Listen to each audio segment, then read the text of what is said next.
너 가정교육 못 받았어? 하는 그런 분야로 인식을 하셔서 하는 학생들에게도 추천을 합니다.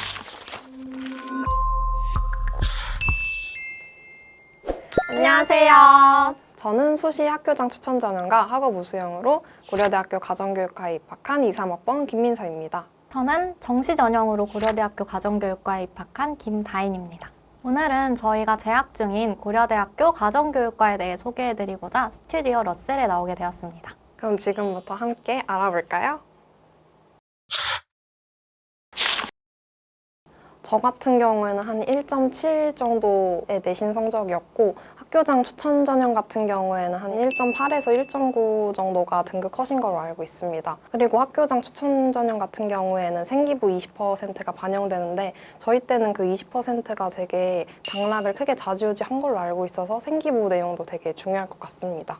그리고 학업 우수형 같은 경우에는 2점 중반대 정도의 등급 컷을 가진 걸로 알고 있고 면접도 반영이 됐었기 때문에 면접이랑 성적 둘 다 모두 합격하는 데 중요한 요소였던 것 같습니다. 정시 전형은 수시와는 다르게 면접 같은 것이 따로 존재하지 않고 오로지 수능 점수로만 합격을 좌지우지하는데요. 저희 과 같은 경우에는 보통 4점대 후반에서 5점대 초반 정도의 백분위를 가지고 있으면 학과에 합격할 수 있습니다. 혹시 본인 성적 말씀해 주실 수 있나요? 저는 4.9 정도의 백분위였습니다.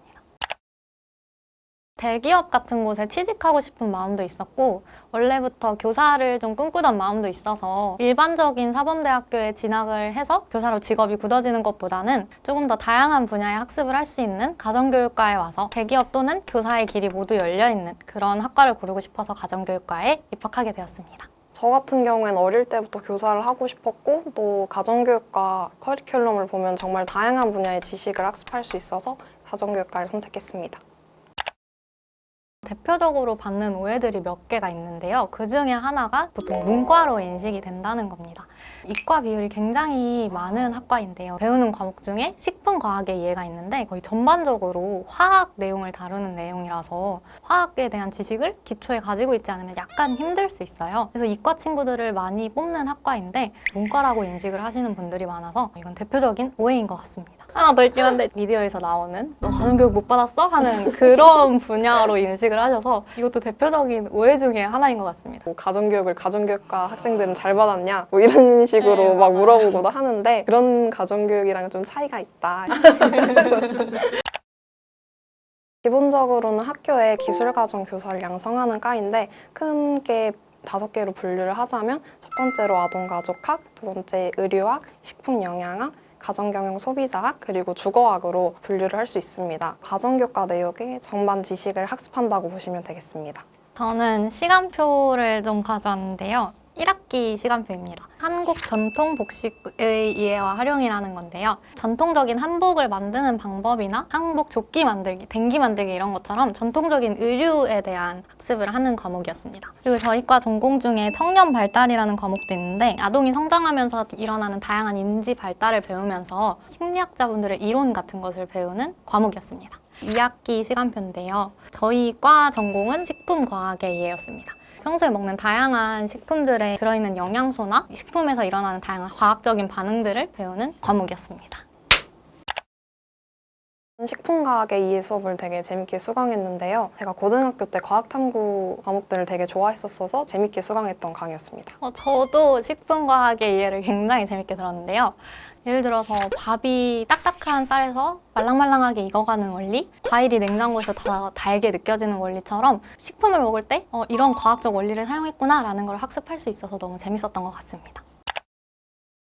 저희 학교는 복수 전공을 다른 학교랑 다르게 이중 전공이라고 부르는데요. 보통 2학년 1학기나 2학년 2학기쯤에 자기가 관심이 있는 분야의 이중 전공을 신청을 하게 됩니다. 저희 학과에서는 식품 영양학이나 경영 경제 쪽이 인기가 많은 것 같습니다. 절대적인 건 아니지만 많은 학우들이 일단 식품공학과 쪽을 많이 희망을 하는 것 같고요. 또 다른 과목의 교사를 하고 싶은 경우에는 사범대 내에서 다른 과로의 이중 전공을 하는 학우들도 많이 본 것 같습니다. 그리고 두세 개의 학과가 함께 하나의 전공을 만드는 융합 전공이라고도 존재를 하는데요. 저희 과랑 관련된 융합 전공에는 패션 디자인 및 머천다이징이라는 전공이 있어요. 저희 학과와 경영학과 그리고 디자인 조형학부가 함께 만들어낸 전공입니다. 의류학 쪽에 관심이 많은 학우분들이 계시다면 이 전공을 융합 전공으로 선택하시는 것 같습니다.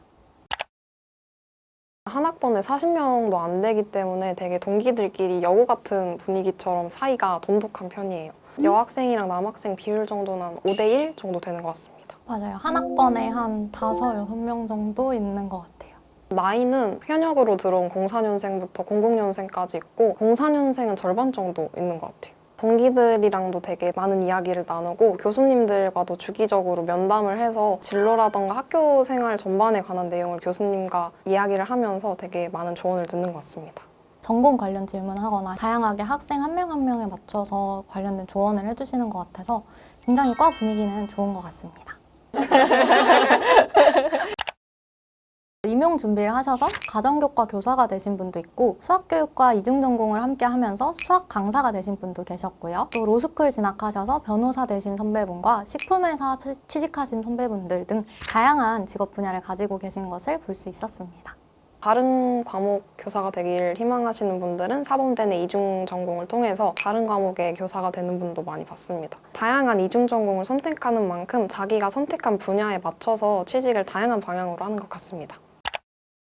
교사가 되고 싶었던 학생에게도 추천을 하고요. 혹은 현재 내가 하고 싶은 게 너무 많거나 너무 없어서 진로가 정해지지 않았다 하는 학생들에게도 추천을 합니다. 가정교육과의 임용고시가 다른 교육과의 임용고시보다 조금 경쟁률이 덜 하기 때문인데요. 서울 소재 내에 가정교육과가 저희 학교랑 동국대학교 가정교육과밖에 없어서 상대적으로 서울 안에 있는 학교에 임용을 치더라도 임용고사에 붙을 확률이 굉장히 높아진다고 합니다. 꿈이 없거나 하고 싶은 게 너무 많아서 아직 진로를 고를 준비가 되지 않았다 하는 학생들에게는 저희 학교의 이중전공 제도를 활용하기를 추천드립니다. 또 교사를 꿈꾸지 않더라도 가정교육과에서 배우는 내용들에 흥미가 있다면 지원해 보시는 것도 추천드립니다.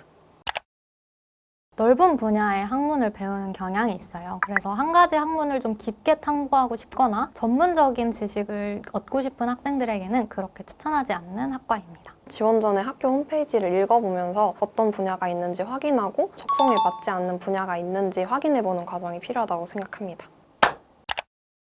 고려대학교는 다니다 보면 점점 학교를 사랑하게 되는 것 같아요. 고려대학교 학우라는 이유 하나만으로 도와주시는 학우분들도 많이 계시고 저희 과 친구들끼리 돈독하게 점점 관계를 유지해가면서 학교에 대한 사랑이 점점 커지는 것 같습니다. 입실렌티, 고연전 등 축제라던가 행사가 되게 활발하게 활성화가 돼 있고 동기들이랑도 재밌게 놀 수 있는 여러 가지 환경들이 잘 마련이 되어 있는 것 같아서 아주 재미있는 학교 생활을 보낼 수 있을 거라 확신합니다. 가정교육과 꼭 오세요. 스튜디오 러셀 구독과 좋아요 알림 설정까지. 안녕. 다음에 또 만나요. 아동가족 잠시만요. 아, 이렇게 말이 꼬이지. 스튜디오 러셀. 맞다. 아, 뭐야, 웃음 나요. 그러니까.